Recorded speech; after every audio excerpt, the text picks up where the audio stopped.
അൻവറിന്റെ പക്ഷത്ത് നിൽക്കണമെന്ന് ആലോചിച്ച സർക്കാരിനെതിരായി പോസ്റ്റുകൾ ഇട്ട ഒരുപാട് ആളുകളുണ്ട്. പിന്നീട് അവരെ രാഷ്ട്രീയ ബോധ്യത്തിനൊപ്പം ഇടതുപക്ഷത്തോട് ഉറച്ചു നിന്നുകൊണ്ട് അത്തരം ആളുകളെ പോലും കൺഫ്യൂഷനിലേക്ക് എത്തിക്കുന്ന ഒരു രീതിയിലേക്ക് സർക്കാരിന് എവിടെയോ പാളിച്ചകൾ സംഭവിച്ചിട്ടുണ്ട്. അത് തിരുത്തുക എന്നുള്ളത് ഇടതുപക്ഷത്തെ സംബന്ധിച്ചിടത്തോളം 2026 പ്രധാനപ്പെട്ടതാണ്. 2026 അങ്ങനെയില്ല, ഒരു 2-3 മാസം മുമ്പാണ് നമ്മൾ കാണുന്നത്. അത് തന്നെയാണ് ജനങ്ങളെ സ്വാധീനിക്കുന്നുള്ള എൻ്റെ അനുഭവം. പക്ഷേ ഇതിലെ കാര്യം എന്ന് പറഞ്ഞാൽ ചേലക്കരയെ സംബന്ധിച്ചിടത്തോളം ആ ഘട്ടത്തിൽ ഉയർന്നു വന്ന ചർച്ചകൾ എന്ന് പറയുന്നത് കണ്ണൂരിൽ പി ദിവ്യ വിഷയം ഉൾപ്പെടെ വലിയ രീതിയിലുള്ള ചർച്ചകളായിരുന്നു. സർക്കാർ എല്ലാ ചർച്ചകളും ജനം സ്വീകരിക്കുന്നില്ല എന്നുള്ളൊരു പ്രശ്നമുണ്ട്. ചർച്ചകളായാലും വിഷയങ്ങളും ജനങ്ങൾ കൃത്യമായ ഒരു സ്കൂട്ടണി വിഷയങ്ങളെ കാണും. 3ാം തുടർഭരണം എന്നുള്ളതിൽ വലിയ രീതിയിൽ അതിൻ്റെ ഒരു ഗ്രൗണ്ട് ക്രിയേറ്റ് ചെയ്യുന്നതിൽ ലെഫ്റ്റ് സൈബർ വിജയിച്ചിട്ടുണ്ടായിരുന്നു. നമസ്കാരം, ന്യൂസ് അറ്റ് ഹൗസിൻ്റെ ടോക്ക് ഷോയിലേക്ക് വീണ്ടും സ്വാഗതം. ഇന്ന് നമ്മുടെ അതിഥിയായി എത്തിയിരിക്കുന്നത് തെരഞ്ഞെടുപ്പ് ഫലപ്രവചനങ്ങളിൽ കേരളത്തിൽ നിന്ന് ശ്രദ്ധ നേടിയ ഒരു വ്യക്തിത്വമാണ് റാഷിദ് CP. റാഷിദ്, സ്വാഗതം. നമസ്കാരം ടോക്ക് ഷോയിലേക്ക്. റാഷിദിൻ്റെ തെരഞ്ഞെടുപ്പ് ഫലപ്രവചനം അനുകൂലമായും പ്രതികൂലമായുള്ള ചർച്ചകൾക്ക് വിധേയമായിട്ടുണ്ട്, പ്രത്യേകിച്ചും സാമൂഹ്യ മാധ്യമങ്ങളിൽ. മുഖ്യധാര ടെലിവിഷൻ ചാനലുകളുടെയും ഒരു പ്രധാനപ്പെട്ട മെറ്റീരിയലായി നിങ്ങൾ മാറിയിട്ടുണ്ട്. ഇപ്പോൾ ഏറ്റവും ഒടുവിൽ നിലമ്പൂരിലെ ഫലപ്രവചനമാണ് ഒരു ശ്രദ്ധ നേടിയ അല്ലെങ്കിൽ വിജയകരമായി പൂർത്തിയാക്കിയ ഒരു നിമിഷം എന്ന് പറയുന്നത്. അതിനുശേഷമുള്ള കേരള രാഷ്ട്രീയത്തെക്കുറിച്ചുള്ള കുറേ കാര്യങ്ങൾ നമുക്ക് സംസാരിക്കാനുണ്ട്. റാഷിദിൻ്റെ ഫലപ്രവചനങ്ങളിലെ ശ്രദ്ധേയമായൊരു കാര്യം, സാധാരണ തെരഞ്ഞെടുപ്പ് ഫലം പ്രവചിക്കുന്നത് വലിയൊരു സംവിധാനത്തിൻ്റെ ഭാഗമായിട്ടാണ്. പ്രത്യേകിച്ചും സർവേ എടുക്കാൻ, സാമ്പിൾ എടുക്കാനുള്ള ആളുകൾ പ്രതീകാത്മകമായി സയൻറ്റിഫിക്കായി നമ്മൾ നിർവചിക്കപ്പെട്ട താരതമ്യേന മെച്ചപ്പെട്ട നിലയിലുള്ള സംവിധാനങ്ങളാണ് ഉപയോഗിക്കുക. അതിൻ്റെ മറ്റ് കണക്കുകളിലൊക്കെ വിയോജിപ്പുകളൊക്കെ ഉണ്ടാകുമ്പോഴും അതൊരു ശാസ്ത്രീയമായൊരു സംവിധാനമാണെന്നാണ് പരാജയപ്പെടുമ്പോഴും നമ്മൾ പറയാറുള്ളത്. പക്ഷേ റാഷിദ് ഒറ്റക്കാണ്, ഒരു ബുദ്ധി കൊണ്ടാണ് ഇതിനെ നേരിടുന്നത്. അത് ഇങ്ങനെ പല പരാജയങ്ങൾ ഉണ്ടായിട്ടുണ്ടെങ്കിലും വിജയങ്ങളാണ് കൂടുതലുണ്ടായിട്ടുള്ളത്. പറഞ്ഞത് ഫലപ്രവചനങ്ങൾ കൃത്യമായിട്ടുണ്ട് കൂടുതലും. എങ്ങനെയാണ് ഇതിലേക്ക് വരുന്നത്? ഇതെങ്ങനെയാണ് ഈ തരത്തിൽ പ്രവചിക്കുന്നത്? അതെ, ഇത് ഞാൻ മധുവേട്ടനറിയാം, 2021 മുതലാണ് ഈ ഒരു ഫലപ്രവചനം ഞാൻ സോഷ്യൽ മീഡിയയിൽ ഇട്ട് തുടങ്ങിയത്. അത് ആദ്യം ഡൽഹിയിലായിരുന്നു. ഇതിലേക്ക് പോയിന്റ് എന്ന് പറയുന്നത് നമ്മുടെ സൂക്ഷ്മമായ ഒരു വലിയൊരു ഘടകം എന്നെ സംബന്ധിച്ചിടത്തോളം ഫേസ്ബുക്കാണ്. ഫേസ്ബുക്കിൽ എൻ്റെ സൗഹൃദ വലയത്തിൽ ആ തരത്തിലുള്ള ഒരു വലിയൊരു വിഭാഗം ആളുകളുണ്ട്, രാഷ്ട്രീയം ഗംഭീരമായി കാണുന്ന ആളുകൾ. ഇപ്പോൾ അത് ഒരു നല്ല രീതിയിൽ ആളുകളുണ്ട്. അപ്പോൾ അവരൊക്കെ ഏത് രീതിയിൽ പ്രതികരിക്കുന്ന വിഷയങ്ങളോട് പോസ്റ്റ് ഇടുന്നുണ്ടായാലും മാധ്യമ പ്രവർത്തകരുണ്ട്, മാധ്യമങ്ങൾ കിട്ടും, അതിലെ കമൻറ്റ് ബോക്സുകൾ, ആളുകളുടെ ലൈക്കുകൾ, ഇതൊക്കെ നമുക്ക് ഈ നമ്മളിപ്പോൾ സാമ്പിൾ എടുക്കുക എന്ന് പറയുമ്പോഴും കിട്ടുന്ന ഒരു സംഭവം ഇതാണ്. ഇനിയിപ്പോൾ നമുക്ക് ഒരു പ്രദേശത്തുള്ള ആളോട് സംസാരിക്കണോ, അല്ലെങ്കിൽ ഒരു പ്രദേശത്തുള്ള ഒരു പൊളിറ്റിക്കൽ പാർട്ടിയുടെ ആളുകളോടോ അല്ലെങ്കിൽ നിരീക്ഷകരോടോ ഇങ്ങനെയുള്ള ആളുകളോടൊക്കെ സംസാരിക്കാനുള്ള ഒരുപാട് സാധ്യതകൾ സോഷ്യൽ മീഡിയയിലുണ്ട്. അപ്പോൾ പൊതു ട്രെൻഡ് സോഷ്യൽ മീഡിയയിൽ കൃത്യമാണ്. നമ്മളെ സൂക്ഷ്മമായ ഒരു വിശകലനത്തിൽ നമ്മളൊരു പോയിന്റിലേക്ക് എത്തുമ്പോൾ ശരിയായി വരുന്നു എന്നുള്ളത് തന്നെയാണ് നമ്മളെ സംബന്ധിച്ചിടത്തോളം വിജയം. 2021 ഇപ്പം ഡൽഹിക്ക് ശേഷം പിണറായി വിജയൻ സർക്കാരിൻ്റെ 2ാം വരവാണ് കൃത്യമായിട്ട് പറഞ്ഞൊരു കാര്യം. അപ്പോൾ ആ കാലത്തു നിന്നും സോഷ്യൽ മീഡിയ പെട്ടെന്ന് മാറുന്ന ഒരു ഏരിയ ആണല്ലോ. ഇപ്പോൾ ഫേസ്ബുക്ക്, അന്നത്തെ ഫേസ്ബുക്ക് അല്ല ഇന്ന്. അപ്പോൾ ഇന്ന് നമ്മൾ നോക്കുമ്പം അതേ മാനദണ്ഡത്തിൽ മുന്നോട്ട് പോകുമ്പോൾ കറക്റ്റ് ആവാൻ എന്താണ് ഉറപ്പുള്ളത്? അങ്ങനെ ഉണ്ടോ? ഒന്ന്, നമ്മൾ നേരിട്ട് ഇടപെടുന്ന ആളുകളെ നമ്മൾക്ക് മനസ്സിലാക്കാനുള്ള ഒരു വിഷയം തന്നെയാണ്. ചില ആളുകളോട് ഇപ്പം ഒരു രാഷ്ട്രീയ പാർട്ടിയിൽ വിശ്വസിക്കുന്ന ആളുകളെ നമ്മൾ കാണുമ്പോൾ ആളുടെ ഒരു റേഞ്ച് ഉണ്ട്. ഇപ്പം ഒരു സോഷ്യൽ മീഡിയയിൽ തന്നെ ചില ആളുകൾ ചില വിഷയങ്ങൾ വരുമ്പം മുൻകാലങ്ങളിൽ വലിയ രീതിയിൽ പ്രതികരിച്ച ആളുകൾ ഒന്നുകിൽ സൈലൻ്റ് ആവുക, ഒന്നുകിൽ ആ തരത്തിലുള്ള പ്രതികരണങ്ങളിലോട് എതിർപ്പ് കാണിക്കുക, ഈ തരത്തിലുള്ള പ്രതികരണങ്ങൾ. നമുക്ക് അത്തരം സംശയമുള്ള ആളുകളിലേക്ക് നമുക്ക് സുഹൃത്തുക്കളായിട്ടുണ്ട്. അവരോടൊക്കെ ഈ ചില വിഷയങ്ങളിൽ നമുക്കും ഒരു പോയിന്റിലേക്ക് എത്താൻ പറ്റാത്ത വിഷയങ്ങളുണ്ടാവും. ചില കാര്യങ്ങൾ ഇപ്പം നിലമ്പൂർ തെരഞ്ഞെടുപ്പ് തന്നെ എടുത്താൽ, ഇപ്പോൾ സ്വരാജിനെ പോലെ ഒരു വലിയൊരു ഹൈ പ്രൊഫൈൽ വരുന്നു, മറുഭാഗത്ത് ഭരണവിരുദ്ധ വികാരത്തിൻ്റെ വലിയൊരു ചർച്ചകൾ. അപ്പോൾ ഇതിനെയൊക്കെ മറികടന്ന് സ്വരാജ് കയറി വരുമോ എന്നുള്ളതിൽ ഒരുപാട് ചിന്തിക്കാനുള്ള ഒരുപാട് തലങ്ങളുണ്ടായി. വോട്ട് എണ്ണുന്നത് വരെ ഇതൊരു റിസ്ക്കാണ്. വോട്ട് എണ്ണിക്കഴിഞ്ഞാൽ എല്ലാവരും പറയും ഇത് ഞങ്ങളുടെ മനസ്സിൽ കൂടി പോയ ഒരു പോയിന്റാണ്, ഈ വോട്ടെണ്ണ ഇതൊക്കെ ഞങ്ങൾക്ക് അറിയാമെന്ന് എനിക്കും തോന്നും, കേൾക്കുന്ന ആളുകൾക്കൊക്കെ തോന്നും. പക്ഷേ ആ ഒരു ഘട്ടത്തിൽ നമ്മൾ ഇതൊക്കെ പരിശോധിക്കണം. ആ തരത്തിലുള്ള ഒരു കൺഫ്യൂഷൻ വരുമ്പോൾ നമ്മൾ ചില സുഹൃത്തുക്കളോട് സംസാരിക്കും. എൻ്റെ ഫേസ്ബുക്ക് പോസ്റ്റുകൾ പോലും ഞാൻ വിരുദ്ധമായ പോസ്റ്റുകൾ ഇടും. അപ്പോൾ ആളുകളുടെ പ്രതികരണം എനിക്ക് കിട്ടും. ചില ആളുകൾ അവിടെ കമൻറ്റിൽ വന്നില്ലെങ്കിൽ മെസ്സഞ്ചറിൽ വന്നോ വാട്സപ്പിൽ വന്നോ ഈ ഒരു കാലത്ത് എന്നോട് അതിൻ്റേതായ അഭിപ്രായങ്ങളും പറയും. അതിൽ നിന്നൊക്കെ ഒരു ഫിൽറ്ററിങ് ഞാൻ നടത്തണം. ആ ഒരു ഫിൽറ്ററിങ് എൻ്റെ ഒരു മൈൻഡാണ്. അതിൽ പരമാവധി സത്യസന്ധമാകുമ്പോഴൊക്കെ ഗംഭീരമായ റിസൾട്ട് തന്നെ എനിക്ക് കിട്ടിയിട്ടുണ്ട്. ഈ നിലമ്പൂര് മണ്ഡലത്തിൽ പോയിരുന്നോ? അതിന്റെ റിസൾട്ടിന് ആധികാരികമായ വിവരങ്ങൾ നേരിട്ട് ശേഖരിച്ചിരുന്നു? അതെ, നിലമ്പൂർ മണ്ഡലം ഞാൻ നേരിട്ട് പോയ ഒരു മണ്ഡലം നിലമ്പൂരായിരുന്നു. ഒന്നാമത് എൻ്റെ അടുത്തൊരു പ്രദേശമാണ്. അവിടെ 2-3 ദിവസം ഞാൻ പോയിരുന്നു. ആ രീതിയിൽ അവിടെയുള്ള ചില പഞ്ചായത്തുകളും ചില സുഹൃത്തുക്കൾ വഴിയും അവിടെയൊക്കെ സഞ്ചരിച്ചിട്ടുണ്ടായിരുന്നു, ആ രീതിയിലുണ്ടായിരുന്നു. നിലമ്പൂരിൻ്റെ റിസൾട്ടിലേക്ക് വന്നാൽ തന്നെ ചില മാറ്റങ്ങൾ അൻവറിൻ്റെതായ ഒരു അൻവർ അന്ന് പറഞ്ഞിട്ടുണ്ടായിരുന്നു, ഞാൻ എന്നെ പ്രത്യക്ഷത്തിൽ നിങ്ങൾ കാണില്ല എന്ന് പറയുന്ന ഒരു പോയിന്റിലാണ് ഞാൻ പെട്ടുപോയത്. പ്രത്യക്ഷത്തിൽ കാണാത്ത അൻവറിനെ ഞാൻ വിശ്വസിച്ചിരുന്നില്ല. അത് അൻവർ ഞാൻ 7% വരെയായിരുന്നു കൊടുത്തത്. അതിന് അൻവർ 11 മാറുമ്പോഴാണ് ചെറിയ വേരിയേഷൻ വന്നത്. 36% ലീഡും ഒക്കെ കൃത്യമായിരുന്നു. പക്ഷേ അൻവർ ലെഫ്റ്റിൻ്റെ, പിന്നെ അൻവറിനെ അങ്ങനെ നമ്മൾ കാൽക്കുലേറ്റ് ചെയ്യുമ്പോൾ ഈ മറുഭാഗത്ത് സ്വരാജിനെയും ഞാൻ കുറച്ചും കൂടി വോട്ടിംഗ് പെർസെൻറ്റേജ് ഉയർത്താൻ പറ്റുന്ന, പ്രത്യേകിച്ച് സ്വരാജ് പറയുന്ന ഒരു രാഷ്ട്രീയത്തിന് ഒരു സാധ്യത ഉണ്ടായിരുന്നു. പ്രത്യേകിച്ച് അത് നിലമ്പൂർ പോലുള്ള ഒരു മണ്ഡലമാകുമ്പോൾ ഒരു സാധ്യത ഉണ്ടായിരുന്നു. ആ സാധ്യതയിൽ സ്വരാജ് കുറച്ചുകൂടി കയറി ഒരു 40-41 പോകുന്നുള്ളൊരു കാൽക്കുലേഷനിലേക്കാണ് ഞാൻ എത്തിയത്. പക്ഷെ അതിൽ നിന്നുള്ള ഈ 2 പോയിന്റിലാണ് നിലമ്പൂരിന്റെ ചെറിയൊരു വേരിയേഷൻ കാണിക്കുന്നത്. ഈ നിലമ്പൂർ ഇപ്പോൾ നമ്മൾ പ്രവചനത്തിൽ പെട്ടുപോകാനിടയുള്ള ഒരു സംഗതിയായിരുന്നു യഥാർത്ഥത്തിൽ PV അൻവറിൻ്റെത്. അപ്പോൾ ആ അർത്ഥത്തിൽ ഇപ്പോൾ PV അൻവറിന്റെ ഒരു സാന്നിധ്യത്തെ പരിശോധിക്കുമ്പോൾ നമുക്ക് തോന്നുന്നൊരു കാര്യമുണ്ട്. ഇപ്പോൾ PV അൻവർ ഒരു LDFന്റെ 9 വർഷത്തെ അവിടുത്തെ പ്രതിനിധിയായിരുന്നു. അപ്പോൾ LDFന്റെ പ്രതീക്ഷ, അല്ലെങ്കിൽ അവരെ ഒരു മണ്ഡലത്തിൽ ഒരാൾ പ്രതീക്ഷിക്കുന്നത്, പ്രത്യേകിച്ചും ഭരണകക്ഷി പ്രതീക്ഷിക്കുന്ന അവരുടെ MLA പ്രവർത്തനങ്ങൾ കൂടി കൊണ്ടാണല്ലോ. അപ്പം നമ്മൾ ഈ പ്രവചനങ്ങളിൽ നമ്മളെ കുഴപ്പിക്കുന്ന ഒരു കാര്യമായി അൻവറിന് കിട്ടുന്ന വോട്ട് അത് LDFന്റെ വോട്ടായി മാറിയില്ല എന്ന റിസൾട്ടിന് ശേഷം പരിശോധിക്കുമ്പോൾ നമുക്കൊരു നിഗമനത്തിലെത്താൻ പറ്റും. അതിന് നേരത്തെ നമുക്ക് അങ്ങനെ പറയാൻ പരിമിതി ഉണ്ടെങ്കിൽ പോലും. അപ്പോൾ അൻവറിൻ്റെ സാന്നിധ്യം, ആ സാന്നിധ്യത്തിൽ കിട്ടാവുന്ന വോട്ട് LDFന് കിട്ടേണ്ട, LDFന്റെ പ്രവർത്തനത്തിന്റെ ഭാഗമായി കിട്ടേണ്ട ഒരു വലിയ ശതമാനം വോട്ട് അൻവറിന് പോയി എന്നുള്ളതാണ് പരിശോധിക്കുമ്പോൾ കാണുന്ന ഒരു കാര്യം. ഇത് റാഷിദിനെ അന്നേരം ചിന്തിപ്പിച്ചിട്ടുണ്ടായിരുന്നു. അൻവറിന്റെ ഈ നിലമ്പൂരിന്റെ നമ്മൾ പൊളിറ്റിക്കൽ പാറ്റേൺ മൊത്തത്തിൽ എടുക്കണം. നിലമ്പൂരിൻ്റെ കഴിഞ്ഞ ലോക്സഭാ തെരഞ്ഞെടുപ്പിന് ശേഷം ഇടതുപക്ഷത്തിൻ്റെ ഒരു പോളിസിയിൽ ഒരു മാറ്റം വരണമെന്നുള്ള വലിയ രീതിയിലുള്ള ഒരു ചർച്ചകൾ നടന്നിട്ടുണ്ടായിരുന്നു. അതായത് ഇടതുപക്ഷം സോഷ്യലി ഈ മുസ്ലിം കമ്മ്യൂണിറ്റിയോട് അമിതമായ താല്പര്യം കാണിക്കുന്നു എന്നുള്ളൊരു ചർച്ച നടന്നപ്പോൾ അതിന് രാഷ്ട്രീയ പാർട്ടികൾ അതാത് കാലഘട്ടത്തിൻ്റെ പൾസ് അനുസരിച്ചിട്ട് ഉള്ള ഡിസിഷൻസ് എടുക്കും. ആ രീതിയിലുള്ള ചർച്ചകൾ കുറേയേറെ നടന്നിട്ടുണ്ടായിരുന്നു ഈ നിലമ്പൂർ തെരഞ്ഞെടുപ്പ്, ലോക്സഭാ തെരഞ്ഞെടുപ്പിൻ്റെ ഇടയ്ക്ക്. അത് ഒരു പരിധിവരെ ഈ മുസ്ലിം പ്രീണനം എന്നുള്ള ആരോപണത്തെ മറികടക്കാൻ വേണ്ടിയുള്ള ഒരു ശ്രമങ്ങൾ ഇടതുപക്ഷം നടത്തി. അപ്പോഴാണ് ഈ പൊടുന്നനെ ഇവിടെ തെരഞ്ഞെടുപ്പ് വരുന്നത്. അത് നിലമ്പൂർ പോലെ മലപ്പുറം ജില്ലയിൽ ഒരു മണ്ഡലത്തിൽ വരുമ്പോൾ ഇടതുപക്ഷത്തിന് അന്ന് നടന്ന ചർച്ചകൾ പെട്ടെന്നുള്ളൊരു മാറ്റമാണ് ഇടതുപക്ഷം കാണിക്കുന്നത്. അപ്പോൾ അത് പ്രശ്നമായിട്ട് തന്നെ ഇടതുപക്ഷത്തിൻ്റെ മുമ്പിലുണ്ടായിരുന്നു. അത് പ്രത്യേകിച്ച് മലപ്പുറത്തുള്ള ഒരു നിലമ്പൂരിലുള്ള ഒരു മുസ്ലിം മെജോറിറ്റി അസംബ്ലി മണ്ഡലത്തിൽ തെരഞ്ഞെടുപ്പ് നടക്കുമ്പോൾ ഒരു പ്രശ്നം. പിന്നെ രണ്ടാമത് ഈ അൻവർ പിടിക്കുന്ന വോട്ടുകൾ പലരും അന്ന് വോട്ടെണ്ണുന്നത് വരെ ചർച്ച ചെയ്ത മഹാഭൂരിപക്ഷം ആളുകളും പറഞ്ഞത് അത് UDFന്റെ ഭാഗത്തുനിന്ന് വലിയ രീതിയിൽ പിടിക്കും എന്നുള്ളതായിരുന്നു. മുസ്ലിം ലീഗിൻ്റെ വോട്ടുകൾ അങ്ങോട്ടേക്ക് മാറും എന്നുള്ളത്. മുസ്ലിം ലീഗിൻ്റെ വോട്ടുകൾ തീരെ ഇപ്പോഴും പിടിച്ചില്ല എന്ന് പറയാൻ കഴിയില്ല. തുടക്കത്തിൽ വോട്ടെണ്ണിയ 1-2 പഞ്ചായത്തുകൾ മുസ്ലിം ലീഗിൻ്റെ വോട്ടിനെ അൻവർ സ്വാധീനിച്ചിട്ടുണ്ട്.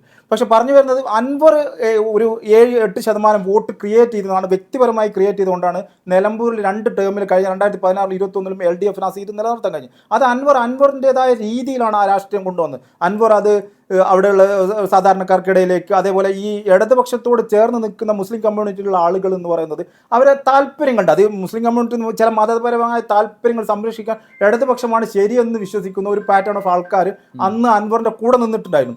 അവരെ അതാത് കാലങ്ങളിൽ ഈ ഷിഫ്റ്റ് ഉണ്ടാകുന്ന ആ വോട്ട് അൻവർ നിലനിർത്തി അങ്ങനെയുള്ള ഒരു വോട്ടിനെ പിടിച്ചു നിർത്താൻ അൻവറിന് കഴിഞ്ഞിട്ടുണ്ടായിരുന്നു. ആ വോട്ടിന് ഇന്നത്തെ ഈ ഞാൻ തുടക്കത്തിൽ പറഞ്ഞ ഈ സ്റ്റേറ്റ് ലെവലിൽ വന്ന രാഷ്ട്രീയ ഒരു പൊളിറ്റിക്കൽ പോളിസിയുടെ ഭാഗമായിട്ട് അവർക്ക് ആ ഒരു വിഭാഗം അവരോട് ചേർന്നില്ല. അതിൽ അൻവറിന് അന്ന് കമ്മ്യൂണിറ്റി റിലീജിയസ് ബേസ് മാത്രമല്ല മുസ്ലിം ലീഗിൻ്റെ രാഷ്ട്രീയം ഉണ്ടായിരുന്നു. മുസ്ലിം ലീഗിൻ്റെ രാഷ്ട്രീയം അന്ന് ആര്യാടൻ മുഹമ്മദിനോടും ആര്യാടൻ ഫാമിലിയോടും അവിടെയുള്ള കോൺഗ്രസ്, മലപ്പുറം ജില്ലയിൽ ഏറ്റവും കോൺഗ്രസും മുസ്ലിം ലീഗും അകന്നു നിന്ന പലപ്പോഴും ഏറ്റുമുട്ടിയ ഒരു ഇടമായിരുന്നു നിലമ്പൂർ.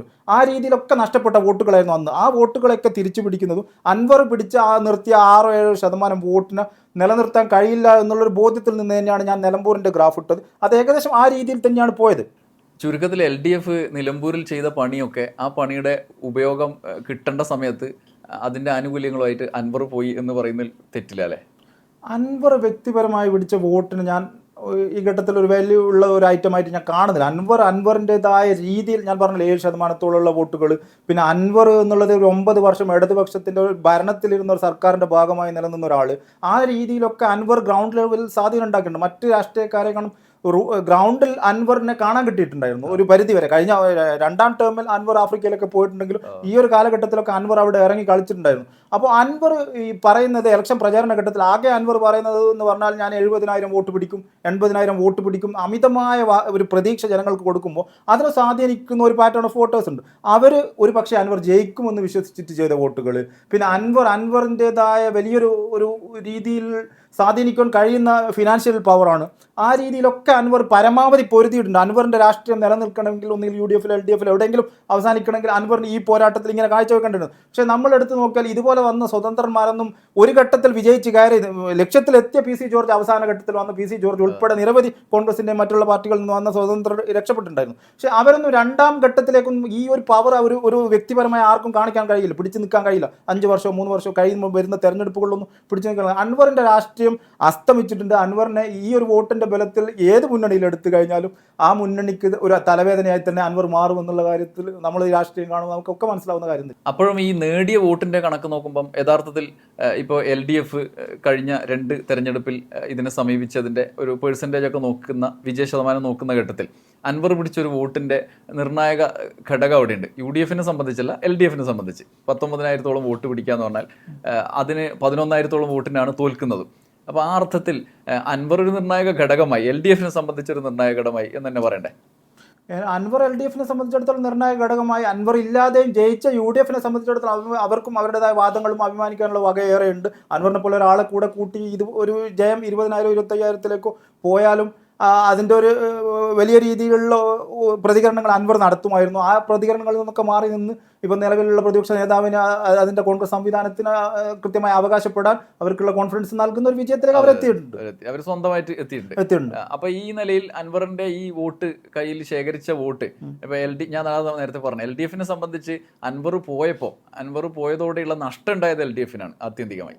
അത് തീർച്ചയായും ഒരു ഗ്രൂപ്പിൽ നിൽക്കുന്ന ഒരാൾ പുറത്തേക്ക് പോകുമ്പോൾ അതിന്റെ നഷ്ടം അവിടെയാണ്. അത് നമ്മൾ പരിശോധിച്ചാൽ 2021 അയാൾ വഴി ഇവര് അവിടെ കാര്യങ്ങൾ ചെയ്ത് അയാൾ ഒരു പ്രതിനിധിയായി അവിടെ നിൽക്കുമ്പോൾ സ്വാഭാവികമാണ്, ഭരണപക്ഷത്തിന്റെ ഒരു MLA ആയിരുന്നല്ലോ. അപ്പൊ അയാൾക്ക് കിട്ടേണ്ട LDFന് കിട്ടേണ്ട വോട്ടൊക്കെ അയാൾ കൊണ്ടുപോവാണ് ഇവിടുന്ന്. അതെ, LDF ഡിവൈഡ് ആയി പോകേണ്ട വോട്ടുകളൊക്കെ അടർത്തി അൻവർ പോയിട്ടുണ്ട്. അതിൽ അൻവറിനെ നമ്മൾ എടുത്തു കഴിഞ്ഞാൽ ഞാൻ തുടക്കത്തിൽ ഈ വോട്ടെണ്ണുന്നതിന് മുമ്പൊക്കെ ഞാൻ പറഞ്ഞ കാര്യങ്ങളിൽ ഈ അൻവർ എന്ന് പറയുന്നത് 2021 അൻവറിനെ എതിർത്ത് നേടിയ വോട്ടുകളാണ്. VV പ്രകാശ് അന്ന് നേടിയ വോട്ടുകൾ എന്ന് പറയുന്നത് 47%, 46% ചെറിയൊരു മാർജിനിലാണ് പരാജയപ്പെടുന്നത്. അതായത് അൻവറിസത്തിനെതിരെ അൻവറിനെ വെറുക്കപ്പെടുന്ന വലിയൊരു സമൂഹം അന്നുണ്ടായിരുന്നു. അൻവറിന്റെ രാഷ്ട്രീയം, അൻവറിന്റെ കച്ചവട താല്പര്യങ്ങൾക്കെതിരെ മാധ്യമങ്ങൾ വലിയ രീതിയിൽ ചർച്ച ചെയ്യുമ്പോൾ ഇടതുപക്ഷത്തിന്റെ ഒരു പവറിലാണ് അന്ന് രണ്ടാമത് അൻവർ പിടിച്ചു നിൽക്കുന്നത്, 2700 വോട്ടിന് പിടിച്ചു നിന്നത്. അപ്പോൾ അതിനെതിരെ അൻവറിസത്തിനെതിരെ അന്ന് ചെയ്ത വോട്ട്, അന്ന് അൻവറിന് ആകർഷിക്കാൻ കഴിയാത്ത വോട്ടുകളെ ഈ തെരഞ്ഞെടുപ്പിൽ ആകർഷിക്കും എന്ന രീതിയിൽ വലിയ രീതിയിൽ ചർച്ച നടന്ന് കാണുമ്പോൾ നമുക്ക് LDF വിട്ടപ്പോൾ അയാൾക്ക് അനുകൂലമായ ഒരു ചർച്ചകൾ നടന്നതിന്റെ ഭാഗമായിട്ട് കൂടിയാണ് ഈ വോട്ട് വരുന്നത് അല്ലേ? ഞാൻ പറയുന്നത് ഇതിന്റെ തുടർച്ചയായിട്ട് നമ്മൾ നോക്കുമ്പോൾ നിലമ്പൂർ ഉപതെരഞ്ഞെടുപ്പ് കഴിഞ്ഞതിൽ നിന്നും വ്യത്യസ്തമായി നടന്നൊരു സംഭവമായിട്ട് ഈ അൻവർ ഘടകം നിൽക്കുമ്പോൾ LDFനെ സംബന്ധിച്ച് ഇല്ല എന്ന് നമുക്ക് പറയാൻ പറ്റില്ല. അതായത് LDFന്റെ ഒരു വോട്ട് അതിൽ നിന്ന് കൃത്യമായി അൻവർ പോകുന്നു. ആ വിജയിച്ച വോട്ട് UDFൽ വിജയിച്ചതും ഭൂരിപക്ഷവും ആയ വോട്ടിനും കൂടുതൽ അൻവർ പിടിക്കുന്നു. അപ്പോൾ LDFനെ സംബന്ധിച്ച് കഴിഞ്ഞതിൽ നിന്ന് വ്യത്യസ്തമായി കൃത്യമായ ഒരു കാരണം കൃത്യമായി ഉണ്ട് അല്ലേ? അൻവറിന്റെ ഈ മാറ്റം ഉണ്ടാക്കിയ ഒരു കാരണമുണ്ട് എന്ന് തന്നെ പറഞ്ഞൂടെ? നിലമ്പൂർ തെരഞ്ഞെടുപ്പിന് ശേഷമുള്ള LDFനെ സംബന്ധിച്ചിടത്തോളം ഒരു വിഷയം എന്ന് പറയുന്നത് LDF നിർത്തിയ സ്ഥാനാർത്ഥി എന്നുള്ളത് വലിയ രീതിയിൽ ഒരു ഗ്രാഫ് ഉള്ള വ്യക്തിപരമായി വോട്ട് നേടേണ്ട, ഇടതുപക്ഷത്തിന് മുന്നിൽ നിർത്താൻ കഴിയുന്ന M സ്വരാജിനെ പോലെ ഒരാൾ പറഞ്ഞ രാഷ്ട്രീയത്തോട് വലിയ താല്പര്യം കാണിക്കുമെന്ന് വിശ്വസിച്ച ഒരു ഇടമായിരുന്നു നിലമ്പൂർ. അവിടെ വോട്ടിംഗ് പെർസെൻറ്റേജ് ഒരു 40-41% LDFന് എത്തിക്കാൻ കഴിയുന്നില്ല എന്നുള്ളത് LDFനെ സംബന്ധിച്ചിടത്തോളം തുടർന്നുള്ള മുന്നോട്ട് പോക്കിൽ വലിയ രീതിയിൽ ചിന്തിക്കേണ്ട ഘടകമാണ്. M സ്വരാജിനെ പോലെ ഒരാൾ മത്സരിച്ചിട്ടും ആ രീതിയിലേക്ക് വോട്ട് 40% എത്തിക്കാൻ കഴിഞ്ഞില്ല എന്നുള്ളത് അവരെ സംബന്ധിച്ചിടത്തോളം വെല്ലുവിളിയാണ്. മാത്രമല്ല ഇപ്പോൾ ഈ ഒരു ഉപതെരഞ്ഞെടുപ്പ് മാത്രമല്ല, ഇതിനു മുമ്പ് നടന്ന ഉപതെരഞ്ഞെടുപ്പിൽ പാലക്കാടായാലും LDF അതിന് 2021 പിടിച്ച വോട്ടിങ്ങിലേക്ക് എത്തിക്കുന്നില്ല. വോട്ടിംഗ് പെർസെൻറ്റേജിൽ 1%, 2% നഷ്ടം പാലക്കാട് സംഭവിക്കുന്നു. മറ്റുള്ള 2 മണ്ഡലങ്ങൾ കോൺഗ്രസിൻ്റെ മണ്ഡലങ്ങളാണെങ്കിലും അവിടെയും വലിയ രീതിയിൽ വോട്ട് പിടിച്ചു നിർത്താൻ കഴിയുന്നില്ല. 2021 ഒരു ഗ്രാഫിലേക്ക് ഇടതുപക്ഷത്തിന് പിടിച്ചു നിർത്താൻ. ഇതിൽ ഏറ്റവും ഇടതുപക്ഷത്തെ സംബന്ധിച്ചിടത്തോളം ചിന്തിക്കേണ്ട ഒരു ഏരിയ എന്ന് പറയുന്നത് ചേലക്കരയാണ്. ചേലക്കരയിൽ വിജയത്തിലേക്ക് എത്തിയിട്ടുണ്ടെങ്കിലും ചേലക്കരയിൽ 10% വോട്ട് നഷ്ടം സംഭവിച്ചിട്ടുണ്ട് ഈ ബൈ ഇലക്ഷൻ 2021 തമ്മിൽ. അവിടെ പ്രശ്നം വരുന്നതെന്ന് പറഞ്ഞാൽ അത് സ്ഥാനാർത്ഥിയുടെ മികവിനെ താരതമ്യം ചെയ്യുമ്പോൾ നമുക്ക് അതിൽ തർക്കിക്കാം, ചർച്ച ചെയ്യാം. പക്ഷേ മുൻകാലത്ത് നടന്ന സ്ഥാനാർത്ഥി തമ്മിലുള്ള പ്രശ്നം അവിടെ അതല്ല പ്രശ്നം. ഈ സ്ഥാനാർത്ഥി നിലവിലുള്ള UR പ്രദീപ് എന്ന സ്ഥാനാർത്ഥി തന്നെ 2016 മത്സരിച്ചതിനേക്കാൾ 3% വോട്ടാണ് ഈ ബൈ ഇലക്ഷനിൽ പുള്ളിക്ക് പോലും പിടിക്കാൻ കഴിഞ്ഞത്. അതായത് ഇടതിന്റെ വോട്ട് ബേസിൽ പ്രശ്നങ്ങൾ ഉണ്ട് എന്നുള്ളതിന്റെ സൂചനയുണ്ട്. എല്ലാ തെരഞ്ഞെടുപ്പുകളിലും ഈ തരത്തിൽ വോട്ടിംഗ് പെർസെൻറ്റേജിൽ കുറവ് കാണിക്കുമ്പോൾ അത് സ്റ്റേറ്റ് ലെവലിലേക്ക് ഒരു തെരഞ്ഞെടുപ്പ് വരുമ്പോൾ അതൊരു 5%, 4%ത്തിന്റെ ഒരു മൊത്തത്തിൽ പാറ്റേണിൽ വോട്ട് കുറവ് കാണിക്കാനുള്ള നല്ല സാധ്യതയുണ്ട്. അതുമാത്രമല്ല, ബൈ ഇലക്ഷൻസ് എടുത്തു കഴിഞ്ഞാൽ ഒന്നാം പിണറായി സർക്കാരിന്റെ കാലഘട്ടത്തിലും കേരളത്തിൽ ബൈ ഇലക്ഷൻസ് നടന്നിട്ടുണ്ടായിരുന്നു. പാലാ, മഞ്ചേശ്വരം, വട്ടിയൂർക്കാവ്, അങ്ങനെ കോന്നി, അരൂര്, ആ തരത്തിൽ ലോക്സഭ കഴിഞ്ഞിട്ടും നേതാക്കന്മാരുടെ മരണത്തിനെ തുടർന്നും മറ്റുള്ള കാരണങ്ങൾ കൊണ്ട് 5-6 ബൈ ഇലക്ഷൻസ് നടന്നിട്ടുണ്ട്. അന്നത്തെ ബൈ ഇലക്ഷൻസിൻ്റെ അകത്ത് നടന്ന വോട്ടെടുത്ത് കഴിഞ്ഞാൽ പോൾ ചെയ്തപ്പെട്ട വോട്ടുകളിൽ നിന്ന് ഇടതുപക്ഷത്തിന് പിടിച്ച വോട്ടും ഈ രണ്ടാം പിണറായി സർക്കാരിന്റെ കാലഘട്ടത്തിൽ നടന്ന ബൈ ഇലക്ഷൻസിന്റെ എടുത്ത് നോക്കുമ്പോൾ കണക്കിനെ കൃത്യമായി അത് നോക്കിയില്ല. അതാണ് കൃത്യമായി പറയാൻ കഴിയും. ഒരു ഒറ്റ നോട്ടത്തിൽ നോക്കുമ്പോൾ അവിടെയും പ്രശ്നങ്ങൾ തന്നെയാണ് ഇടതുപക്ഷം നേരിടുന്നത്. അല്ല, ഞാൻ ചോദിക്കുന്നത് ഈ നിലമ്പൂർ ഉപതെരഞ്ഞെടുപ്പിന്റെ ഫലം മാത്രം വെച്ചുകൊണ്ട് പിന്നെ ഒരു സംസ്ഥാന നിയമസഭാ തെരഞ്ഞെടുപ്പിലേക്ക് വരുന്ന പൊതുതെരഞ്ഞെടുപ്പിലേക്ക് വരുന്ന 2021 ഒരു സൂചികയായിട്ട് നമുക്ക് എടുക്കാൻ പറ്റുമെന്നുള്ളതാണ് റാഷിദിന്റെ വിലയിരുത്തൽ. പറ്റും. ഇപ്പോൾ വി.ഡി. സതീശൻ പോലും പറഞ്ഞത് അത് ആത്മവിശ്വാസം വർദ്ധിപ്പിക്കും, പക്ഷേ അതിനപ്പുറത്തേക്ക് നമ്മൾ കാണണ്ട എന്ന് പറഞ്ഞൊരു സാഹചര്യമുണ്ട്. ഇപ്പോൾ മാത്രമല്ല, മറ്റു പല ഇപ്പോൾ ജയശങ്കറിനെ പോലുള്ള ആളുകൾ പറയുന്നത് അത് അങ്ങനെ വിലയിരുത്തപ്പെടേണ്ട സാഹചര്യമില്ല. നിലമ്പൂർ എന്ന് പറഞ്ഞ പ്രത്യേക കാറ്റഗറിപ്പെട്ടൊരു മണ്ഡലമാണ്, പൊതു തെരഞ്ഞെടുപ്പിനുള്ള ലക്ഷണങ്ങളുള്ള ഒരു പൊതുമണ്ഡലമായി നമുക്ക് എടുക്കാൻ പറ്റാത്തൊരു മണ്ഡലമാണ് എന്ന് പറയുന്നുണ്ട്. അതേസമയം തന്നെ ചില ആളുകൾ അല്ലാതെയും പറഞ്ഞു ഇതോടുകൂടി 2026 CM 2026 ആയി എന്ന സങ്കല്പത്തിലേക്ക് പോകാൻ പറ്റിയൊരു സൂചകമാണ് എന്ന് പറയുന്നുണ്ട്. റാഷിദിന്റെ ഇതുവരെയുള്ള അനുഭവത്തിൽ നിന്ന് നിലമ്പൂർ വിജയത്തോടുകൂടി 2026 സൂചന ലഭിച്ചു കഴിഞ്ഞു എന്ന് വിചാരിക്കണ്ടോ? ഈ തെരഞ്ഞെടുപ്പ് ഒരു തെരഞ്ഞെടുപ്പ് മറ്റൊരു തെരഞ്ഞെടുപ്പിനെ ബാധിക്കും എന്നുള്ളതിലേക്കൊന്നും നമുക്ക് ചർച്ച കൊണ്ടുപോകുന്നതിൽ അർത്ഥമില്ല. പക്ഷേ സംഭവിക്കുന്നതെന്ന് പറഞ്ഞാൽ രണ്ട് മുന്നണികൾ തെരഞ്ഞെടുപ്പിനെ നേരിടുന്ന രീതികൾ അതിലൊരു ഘടകമായിരിക്കും. ഇപ്പം നിലമ്പൂരിനെ സംബന്ധിച്ചിടത്തോളം ആളുകൾ ആ രീതിയിൽ പറയുന്നുണ്ടെങ്കിലും ഇവിടെ UDF അവർക്ക് ആത്മവിശ്വാസം നൽകുന്നുണ്ട്. അവരെ സംബന്ധിച്ചിടത്തോളം അവർ ഒറ്റയ്ക്ക് പൊരുതി. പിന്നെ തെരഞ്ഞെടുപ്പിൻ്റെ തുടക്കഘട്ട നിലമ്പൂർ തെരഞ്ഞെടുപ്പിൻ്റെ ഘട്ടത്തിൽ കുറേയേറെ വിവാദങ്ങൾ മറ്റ് പല ബൈ ഇലക്ഷൻസിനേക്കാളും UDFനെ നെഗറ്റീവായി ബാധിക്കാൻ പറ്റുന്ന തരത്തിലുള്ള ചില വിഷയങ്ങൾ ഉയർന്നു വന്നിട്ടുണ്ടായിരുന്നു. M. സ്വരാജിൻ്റെ സ്ഥാനാർത്ഥിത്വം പോലും ഒരു വിളിച്ചു വരുത്തി കൊണ്ടുവരുന്ന രീതിയിലേക്ക് പോയി. പിന്നെ ആ രീതിയിലുള്ള കുറച്ച് കാര്യങ്ങൾ വന്നപ്പോൾ പലതും മറ്റ് ബൈ ഇലക്ഷൻസിനെ അപേക്ഷിച്ചിട്ട് പ്രതികൂലമാവേണ്ട പല സാഹചര്യങ്ങൾ വന്നിട്ടും ഒരു കൃത്യമായ ഒരു 10,000-ലേറെ വോട്ടിന് ജയിച്ചു എന്ന് പറയുമ്പോൾ UDFന് അടുത്ത തെരഞ്ഞെടുപ്പിലേക്ക് ആത്മവിശ്വാസത്തോടെ നേരിടാൻ കഴിയും. പിന്നെ മറ്റൊരു കാര്യം എന്ന് പറഞ്ഞാൽ തെരഞ്ഞെടുപ്പിനെ സംബന്ധിച്ചിടത്തോളം ഇടതുപക്ഷത്തെ സംബന്ധിച്ചിടത്തോളം നിലമ്പൂർ തെരഞ്ഞെടുപ്പ് വരുന്നത് വരെ പ്രഖ്യാപിക്കുന്ന ആ ദിവസം വരെ നടന്ന ചർച്ചകൾ എന്ന് പറഞ്ഞാൽ മൂന്നാം തുടർഭരണം എന്നുള്ളതിൽ വലിയ രീതിയിൽ അതിൻ്റെ ഒരു ഗ്രൗണ്ട് ക്രിയേറ്റ് ചെയ്യുന്നതിൽ ലെഫ്റ്റ് സൈബർ വിജയിച്ചിട്ടുണ്ടായിരുന്നു. അതിന് ആ രീതിയിലുള്ള ഒരു സംവിധാനം മെക്കാനിസം ചലിപ്പിക്കുന്നതിൽ ഇടതുപക്ഷം വരുമ്പോഴാണ് പെട്ടെന്ന് തന്നെ നിലമ്പൂർ തെരഞ്ഞെടുപ്പ് വരുന്നത്. നിലമ്പൂർ തെരഞ്ഞെടുപ്പിൽ ഇതുപോലൊരു അടി കിട്ടുമ്പോൾ ഇടതുപക്ഷത്തെ സംബന്ധിച്ചിടത്തോളം ആത്മവിശ്വാസം പൊളിറ്റിക്കലി എല്ലാവരെയും സംബന്ധിച്ചിടത്തോളം ബാധിക്കുന്ന ഒരു കാര്യമാണ്.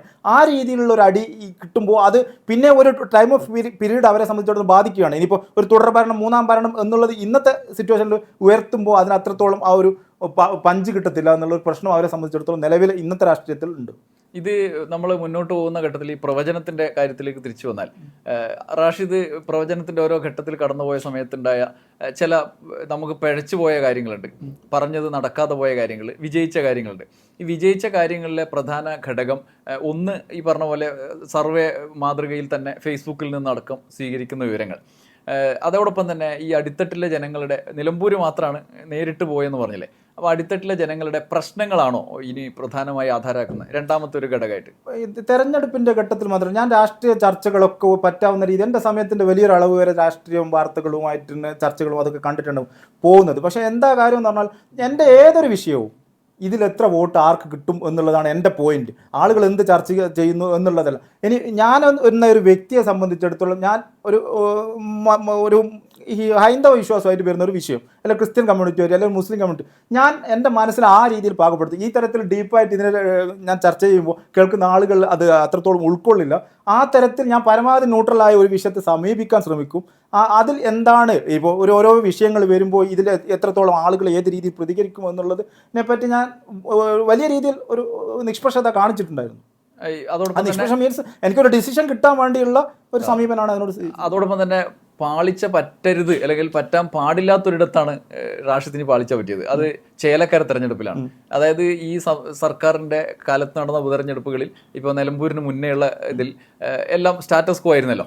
അതത് UDF അവരുടെ ഉപതെരഞ്ഞെടുപ്പിൽ അവരവരുടെ മണ്ഡലങ്ങൾ പിടിച്ചു, LDF അതിൻ്റെ മണ്ഡലവും പിടിച്ചു. ചേലക്കരയിൽ ഒരു പൊതു സ്വഭാവം വെച്ച് സാധാരണ പ്രതീക്ഷിച്ചിരുന്നതിലും വ്യത്യസ്തമായൊരു റിസൾട്ട് UDF ജയിക്കും എന്നുള്ളൊരു റിസൾട്ടാണ് പിന്നെ റാഷിദ് പറഞ്ഞത്, ഒരു പ്രവചനാണ് പറഞ്ഞത്. അതിൽ പാളിപ്പോയത് എന്തുകൊണ്ടാണ്? ചേലക്കര മാത്രമല്ല ഹരിയാന തെരഞ്ഞെടുപ്പിൽ പാളി ഉണ്ടായിരുന്നു. പക്ഷേ ഇതിലെ കാര്യം എന്ന് പറഞ്ഞാൽ ചേലക്കരയെ സംബന്ധിച്ചിടത്തോളം ആ ഘട്ടത്തിൽ ഉയർന്നു വന്ന ചർച്ചകൾ എന്ന് പറയുന്നത് കണ്ണൂരിൽ പി ദിവ്യ വിഷയം ഉൾപ്പെടെ വലിയ രീതിയിലുള്ള ചർച്ചകളായിരുന്നു. സർക്കാർ എല്ലാ ചർച്ചകളും ജനം സ്വീകരിക്കുന്നില്ല എന്നുള്ളൊരു പ്രശ്നമുണ്ട്. ചർച്ചകളായാലും വിഷയങ്ങളും ജനങ്ങൾ കൃത്യമായ ഒരു സ്കൂട്ടണി വിഷയങ്ങളെ കാണുന്നു. നമ്മൾ മാത്രമല്ല, മാധ്യമ പ്രവർത്തകർ നമ്മൾ പോലെയുള്ള സാധാരണക്കാർ മാത്രമല്ല, പൊതുവിൽ പബ്ലിക് പല വിഷയങ്ങളും ഒരു ഡിസിഷൻ ഉണ്ട്, അതിനപ്പുറമുള്ള ഒരു ചർച്ചയും അവരെ സ്വാധീനിക്കുന്നില്ല എന്നുള്ളത് ഒരു ഭാഗമാണ്. അങ്ങനെ പല കാൽക്കുലേഷൻസിൻ്റെ അത്. പക്ഷേ ഞാൻ ചേലക്കരയിൽ UDF വിജയം പറയുമ്പോൾ 1500 വോട്ടിന് ഉള്ളൊരു നേരെ ഒരു വിജയമാണ്. അതിൽ റിസ്ക് ഫാക്ടർ ഉണ്ടായിരുന്നു. ഞാൻ പൊതുവെ കഴിഞ്ഞ ലോക്സഭാ തെരഞ്ഞെടുപ്പ് വരെയായിരുന്നു എൻ്റെ ഒരേ ഗ്രാഫിലുള്ള പ്രവചനങ്ങൾ വന്നത്. എല്ലാം കൃത്യമായിരുന്നു, ഒരു 98% പെർസെൻറ്റേജിലും വോട്ടെണ്ണത്തിൽ ഉൾപ്പെടെ ഇട്ട്. അപ്പോൾ ലോക്സഭാ തെരഞ്ഞെടുപ്പ് വരുമ്പോൾ ഇതിൻ്റേതായ ഒരു സമ്മർദ്ദമുണ്ട്, പലതരത്തിലുള്ള അന്വേഷണങ്ങളും. അപ്പം ലോക്സഭാ തെരഞ്ഞെടുപ്പിൽ ഞാൻ എൻ്റെ മണ്ഡലമായിരുന്നു, വടകരയായിരുന്നു അതിലും ഇട്ടത്.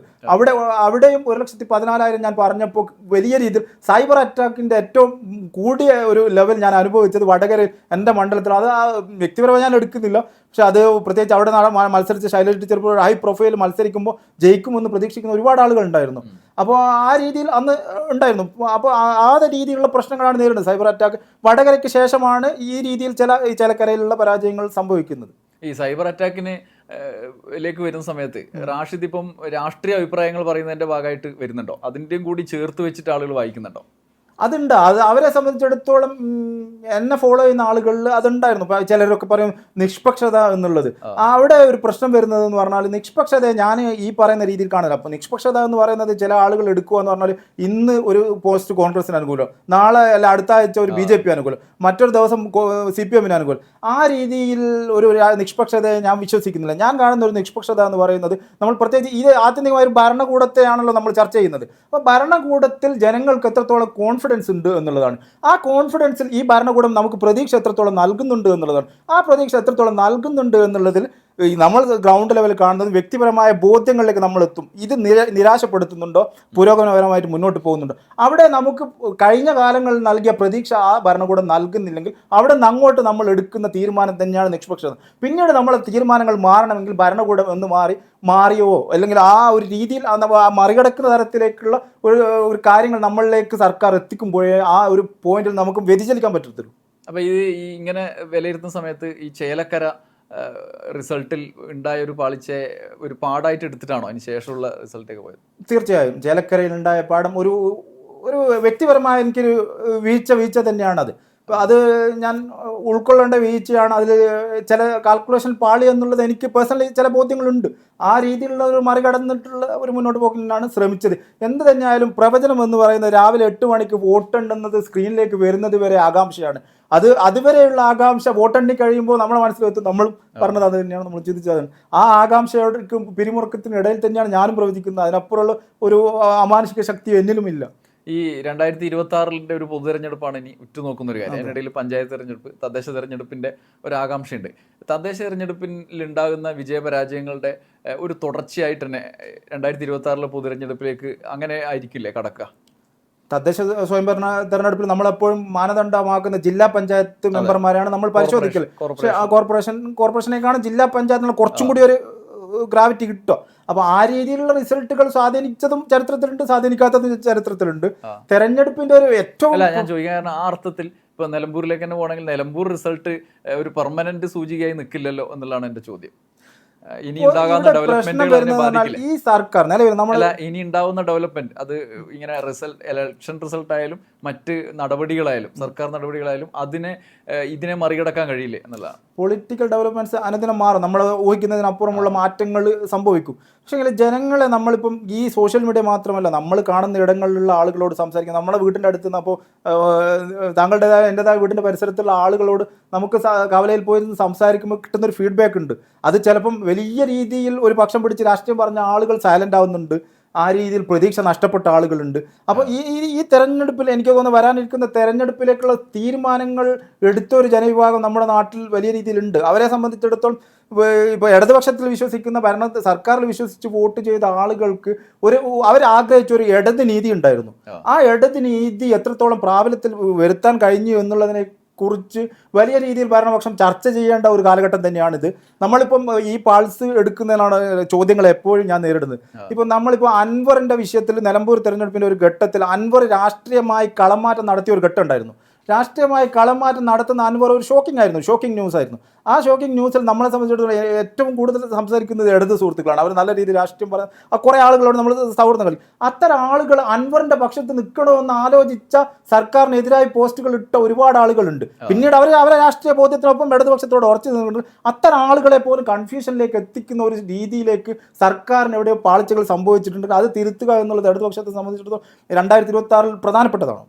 ഇതിനോട് ചേർത്ത് പറയേണ്ട ഒരു കാര്യം, ഇപ്പോൾ നമുക്കറിയാവുന്ന ചില യാഥാർത്ഥ്യങ്ങൾ ഉണ്ട്. ഇപ്പോൾ ഒരു തെരഞ്ഞെടുപ്പിലും കേരളം ഇപ്പോൾ ഒരു ഘട്ടത്തിൽ ചർച്ച ചെയ്ത പോലെ തന്നെ തുടർച്ചയായി ചർച്ച ചെയ്യപ്പെടാത്ത ചില യാഥാർത്ഥ്യങ്ങൾ. ഇപ്പോൾ ഉദാഹരണത്തിന് കേരള ഗവൺമെൻറ് അല്ലെങ്കിൽ കേരളത്തോടും മറ്റ് ഇടതര പ്രതിപക്ഷ രാഷ്ട്രീയ കക്ഷികൾ ഭരിക്കുന്ന സർക്കാരുകളോടും കേന്ദ്രം എടുക്കുന്ന ഒരു സമയം. ഇപ്പോൾ സാമ്പത്തികമായി 1 ലക്ഷം കോടിയോളം രൂപയുടെ ഒരു കുറവ് അനുഭവപ്പെടുന്നുണ്ട് കേരളത്തിന് എന്നുള്ളതാണല്ലോ കണക്ക് വരുന്നത്. അപ്പോൾ ഇതിൻ്റെ ഒരു തുടർച്ചയാണ് നേരിട്ടില്ലെങ്കിലും പല മേഖലകളിലും അനുഭവിക്കുന്ന സാമ്പത്തിക പ്രതിസന്ധി കാരണം. ഒന്ന്, കഴിഞ്ഞ 5 വർഷം കിഫ്ബി എന്ന് പറയുന്ന ഒരു സംവിധാനം മൂലമുണ്ടായ വലിയൊരു കുതിച്ചുകയറ്റം കേരളത്തിനുണ്ടായിട്ടുണ്ടല്ലോ. കഴിഞ്ഞ ഒന്നാം പിണറായി സർക്കാരിൻ്റെ 5 വർഷം, പിന്നെ തുടർച്ചയായ സമയത്ത് എല്ലാം അടിസ്ഥാന സൗകര്യ വികസനത്തിൽ അത് ബ്ലോക്ക് ചെയ്യപ്പെട്ടു. ഇതിൻ്റെ തുടർച്ചയായിട്ടുള്ള ഭരണ നടപടികൾ ജനങ്ങളിലേക്ക് ഇതാണ് കാരണം എന്നുള്ളത് എത്തിക്കുന്നതിൽ LDF പരാജയപ്പെടുന്നതൊക്കെ. ഇതിന് കൃത്യമായ ഉത്തരം പറയേണ്ടത് അതിൻ്റെ രാഷ്ട്രീയ കക്ഷികളാണ്. ഞാൻ അതിൽ മനസ്സിലായി, അത് താങ്കൾ ചോദിച്ചാൽ മനസ്സിലായി. അതിൽ കൃത്യമായ രാഷ്ട്രീയം പറയേണ്ട ഒരു ഭാഗമാണത്. പക്ഷെ അത് വോട്ടിനെ എത്രത്തോളം സ്വാധീനിക്കുന്നുള്ളത് ഞാൻ പരിശോധിക്കുക. ഈ ഒരു കേന്ദ്ര സർക്കാരിന് സ്റ്റേറ്റിന് കൊടുക്കേണ്ട ഫണ്ട് തടഞ്ഞു വെക്കുന്നത് ജനങ്ങളിലേക്ക് എത്തുന്നുണ്ടോ എന്നുള്ളതാണ് ഞാൻ പരിശോധിക്കുന്നത്. റാഷിദ് പറഞ്ഞ നേരിട്ട് കേരള ഗവൺമെന്റിനെയാണ് ജനം കാണുന്നത് അല്ലെ, ആദ്യം അവിടെയാണ് കേരള ഗവൺമെന്റിനെ കാണുന്നത്. ഉദാഹരണത്തിന് പാർലമെന്റ് തെരഞ്ഞെടുപ്പ് കഴിഞ്ഞു 2020 വർഷം മുമ്പ്.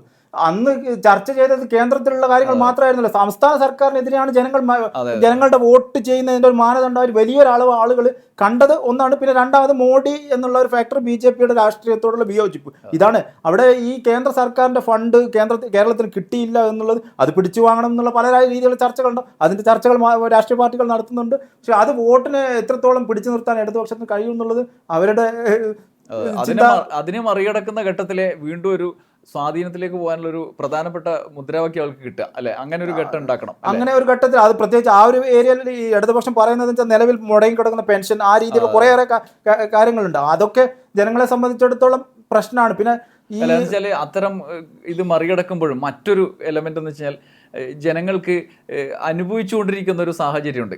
ആ സാഹചര്യം മെച്ചപ്പെട്ടതായ ഒരു കാലം. അപ്പോൾ ഒന്നാം പിണറായി സർക്കാരിനുണ്ടായ നേട്ടം എന്ന് പറയുന്നത് അതിന് മുമ്പുണ്ടായ 5 വർഷത്തെ ഉമ്മൻചാണ്ടി സർക്കാരിൻ്റെ കാലത്ത് ജനം അനുഭവിച്ചിരുന്നൊരു വലിയ ദുരിതമുണ്ട്. എല്ലാ അടിസ്ഥാന സൗകര്യ, ആരോഗ്യം, വിദ്യാഭ്യാസ മേഖലയിലൊക്കെ അതിൽ നിന്ന് വലിയൊരു കുതിച്ചുചാട്ടുണ്ടായ 5 വർഷം. അപ്പോൾ അതിനുശേഷം രണ്ടാം സർക്കാരിനെ നമ്മൾ താരതമ്യത്തിലേക്ക് തന്നെ വിധേയമാക്കുന്നത് ഈ ഒന്നാം സർക്കാരുമായിട്ടാണല്ലോ, ഒന്നാം പിണറായി വിജയൻ സർക്കാർ. അതുകൊണ്ട് തന്നെ അതിനു മുമ്പത്തെ കാലം നമുക്കൊരു വിഷയമല്ല ജനങ്ങൾക്ക്. അങ്ങനെ ഒരു പ്രതിസന്ധി യഥാർത്ഥത്തിൽ ഉണ്ടല്ലോ. അതായത് അനുഭവിച്ചുകൊണ്ടിരിക്കും. ഇപ്പോൾ ക്ഷേമ പെൻഷൻ അത് കിട്ടാണ്ടാവുന്നു എന്നുള്ളത്, അല്ലെങ്കിൽ ഇപ്പോൾ ഏറ്റവും കൂടുതൽ 2 മാസത്തെയാണ് പെൻഡിങ്ങിലുള്ളത്. പക്ഷേ അത് കൃത്യമായി കിട്ടുക എന്നുള്ളത് പോലും ഒരു മികവല്ല. അത് കിട്ടണം എന്നുള്ള അല്ലെ, അങ്ങനെ അതിനുള്ള കാര്യം താരതമ്യത്തിൽ ഏറ്റവും അടുത്ത് നിൽക്കുന്നത് തന്നെയാണ്. ഇപ്പൊ ഒന്നാം പിണറായി സർക്കാരിനെ വെച്ചിട്ട് രണ്ടാം പിണറായി, അതിന് മുമ്പുള്ള ഉമ്മൻചാണ്ടി സർക്കാരിനെ എതിർത്ത് വോട്ട് ചെയ്തിട്ടാണല്ലോ പിണറായിക്ക് സർക്കാർ ഒന്നാം പിണറായി സർക്കാർ ഉണ്ടാവുന്നത്. അപ്പൊ അത് അവിടെ കഴിഞ്ഞു. ആ വോട്ടിങ്ങിന്റെ മാനദണ്ഡം അതിന്റെ രാഷ്ട്രീയം അവിടെ അവസാനിക്കുന്നു. ഒന്നാം പിണറായി സർക്കാരും രണ്ടാം പിണറായി സർക്കാരുമാണ് താരതമ്യം. ആ താരതമ്യത്തിൽ ഇടതുപക്ഷത്തിന് ചില പാളിച്ചകളുണ്ട്. വ്യക്തിപരമായ വീക്ഷണത്തിൽ ഇടതുപക്ഷത്തിൽ നിന്ന് പ്രതീക്ഷിച്ച് രണ്ടാം തുടർ ഭരണത്തിന് വോട്ട് ചെയ്ത ആളുകളെ തൃപ്തിപ്പെടുന്ന തരത്തിൽ അതിൻ്റെ തുടക്കത്തിൽ തന്നെ അതിന് ചില പ്രശ്നങ്ങൾ സംഭവിച്ചിട്ടുണ്ട്. ആ രീതിയിലുള്ള ആളുകളെ തൃപ്തിപ്പെടുത്തുന്നതിന് തുടക്കത്തിലേ ഉണ്ട്. ആ രീതിയിലുള്ള ഒരു ആളുകൾക്ക് കോൺഫിഡൻസ് നൽകുന്ന രീതിയിലേക്ക് ഉയർന്നിട്ടുണ്ടോ എന്നുള്ളത് ചർച്ച ചെയ്യട്ടെ. നമ്മൾ അതിലൊരു ഡിസിഷൻ പറയുന്ന ആളുകൾക്ക് ഒരു പ്രയാസം സൃഷ്ടിക്കേണ്ട ആ രീതിയിൽ ചർച്ചകൾ. അത് റാഷിദിന്റെ പ്രധാന മേഖല അതല്ലാത്തതുകൊണ്ട് നമുക്ക് ഇതിലേക്ക് തന്നെ വരാം. നമുക്ക് സർവേന്റെ കാര്യത്തിലേക്ക് തന്നെ വരികയാണെങ്കിൽ, ഇപ്പോൾ റാഷിദ് ഇപ്പോൾ ഈ ഒരു ഉപതെരഞ്ഞെടുപ്പ് പോലെ ആയിരിക്കില്ല ഒരു പൊതുതെരഞ്ഞെടുപ്പിനെ സമീപിക്കുന്നത്. ഇപ്പോൾ 2026 അല്ലെങ്കിൽ അതിന് മുന്നേ ഉള്ള പഞ്ചായത്ത്, തദ്ദേശ തെരഞ്ഞെടുപ്പ്, ഇതിനെ എങ്ങനെയാണ് ഇനി സമീപിക്കാൻ ഒരുങ്ങുന്നത്? അതിന് വേണ്ടിയിട്ടുള്ള ഒരു ഒരുക്കം നടത്തുന്നുണ്ടോ? പഞ്ചായത്ത് തെരഞ്ഞെടുപ്പിനെ സംബന്ധിച്ചിടത്തോളം വലിയൊരു സാധ്യതകളില്ല. ജസ്റ്റ് നമ്മൾ അതിൽ പഞ്ചായത്ത് ഉദാഹരണം പറയുകയാണെങ്കിൽ എൻ്റെ വാർഡിലെ തെരഞ്ഞെടുപ്പ് എന്നോട് വന്ന് ചോദിച്ചാൽ ഒരു തരത്തിലും എനിക്കൊരു അഭിപ്രായം പറയാൻ കഴിയില്ല.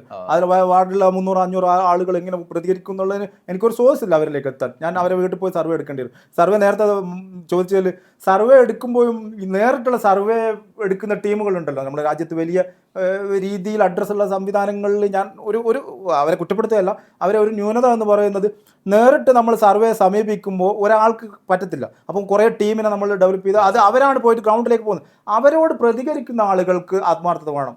അവരുടെ രാഷ്ട്രീയം മറച്ചു വെച്ചിട്ട് ആളുകൾ കൃത്യമായ രീതിയിലുള്ള ഒരു മറുപടി കൊടുക്കാതിരിക്കുകയും അതേപോലെ ഈ പോകുന്ന ആളുകൾ അവരുടെ ഈ ചോദ്യം ചോദിക്കാൻ പോകുന്ന ആളുകൾക്ക് അവരുടെ സാലറിയും വെച്ചിട്ട് അവർ ഏതെങ്കിലും ഒരു പോക്കറ്റിൽ നിന്ന് മാത്രം സാമ്പിൾ എടുത്ത് വന്നാൽ കൃത്യമാവില്ല. ആ സർവേയുടെ പോയിന്റ് എനിക്കൊരു കൃത്യമായ ധാരണ ഉള്ളതെന്ന് പറഞ്ഞാൽ നമ്മൾ ആദ്യം പ്ലാൻ ഉണ്ടാക്കണം. കൃത്യമായി ഏതൊക്കെ പോക്കറ്റിലുള്ള വോട്ടുകളാണ് ഷിഫ്റ്റ് ആകുന്നതിലുള്ള ഒരു ബോധ്യം വേണം. കുറേ തെരഞ്ഞെടുപ്പിൻ്റെ ചരിത്രം എടുത്തു നോക്കി നമുക്കത് കിട്ടും.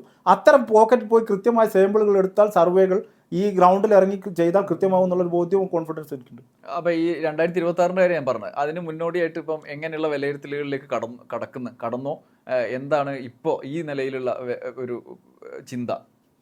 തദ്ദേശ തെരഞ്ഞെടുപ്പിനെ സംബന്ധിച്ചിടത്തോളം വിഷയമല്ല. 2026 അങ്ങനെയില്ല, ഒരു 2-3 മാസം മുമ്പാണ് നമ്മൾ കാണുന്നത്. അത് തന്നെയാണ് ജനങ്ങളെ സ്വാധീനിക്കുന്നുള്ള എൻ്റെ അനുഭവം. രാഷ്ട്രീയമായി ജനങ്ങൾക്ക് തീരുമാനങ്ങളുണ്ട്, അപ്പോൾ അത് കൃത്യമായി വരും. 2026 ആ ഒരു കാലഘട്ടത്തിൽ എൻ്റെ വ്യക്തിപരമായ ഇത് മാറ്റിവെച്ച് ഞാൻ കൂടുതൽ നല്ല രീതിയിൽ സമയം ചെലവഴിക്കുന്ന ഒരു കാലഘട്ടം അന്ന് വരുന്ന വാർത്തകളാണ്. ഇലക്ഷൻ പ്രഖ്യാപിക്കുന്ന ഘട്ടത്തിലാണ് മാധ്യമങ്ങളുടെ ഒരു 80% വാർത്തകളും ചർച്ചകളും അനുബന്ധ സംവിധാനങ്ങളൊക്കെ ഉണരുക. അപ്പോൾ അതാണ് നമ്മളെ ടൂള്.